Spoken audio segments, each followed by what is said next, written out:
Guys, আমরা যে ছোট ছোট ফানি ভিডিওগুলো দেখি, এই ভিডিওগুলো কিভাবে তৈরি করা হয় এবং কোথায় এসে বানায়, চলুন আজকে এই ভিডিওতে সবকিছু দেখাবো এবং বলবো। আমার এই ব্লগে আপনারা দেখতে পারবেন কেউ ফুটবল আসক্ত, কেউ ভিডিও করা আসক্ত, আর কেউ হচ্ছে রেস খেলা আসক্ত। তো এই ভিডিওটা সম্পূর্ণ দেখলে আপনারা কিন্তু বুঝতে পারবেন। Let's go.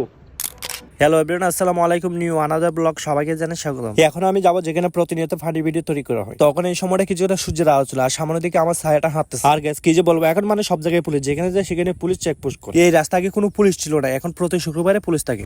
অভাব নাই মানে এখানে কন্টেন্ট ক্রিয়েটার মানে শত শত।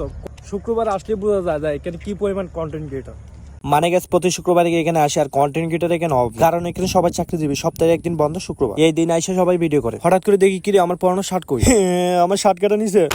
ও মা, এতে দেখা যায় আমার শার্টটা ভদ্র মানুষ নিয়ে পড়তেছে। ভাই আমার ফোন থেকে শার্টটা নিয়ে গেছেন, আমি কইতে পারি না, ভিডিও করবো বলে। পরে ওই যে দেখা যাচ্ছে সিপের ভিতরে যায় কি ডায়লগ দিতে স্যার বলতো, স্যার একজন ক্যামেরাম্যান ভিডিও করতেছে, আর ওরা দুজন সিপের ভিতরে মাল কাটা লইয়া পড়ে আছে। আমার আবার বলে তুই কাটা না, এর দ্বারা থাকা যাবে না। সামনে আদি বিশাল আমার একটা মাঠ, আর এখানে দিয়ে ফুটবল খেলতেছে। আর গাইস, আপনারা ভিডিওতে দেখেন যে মানুষকে গু খাওয়ানো হয়, কিভাবে খাওয়া এটা দেখো। আর এই তো দেখা যায় সাগর, কত শত শত জাহাজ। ভিডিও দেখা সহজ, কিন্তু ভিডিও করাটা যে কতটা কষ্ট, আশা করি এই ভিডিও থেকে বুঝতে তো পারছেন। হ্যালো ভিউয়ার্স, তো আপনাদের কাছে এই ছোট্ট মিনি ব্লগটি কেমন লাগছে? যদি ভিডিওটি ভালো লাগে অবশ্যই একটা সাবস্ক্রাইব করে দিয়ে আমার পেজে একটা ফলো দিয়ে দিবেন। ধন্যবাদ।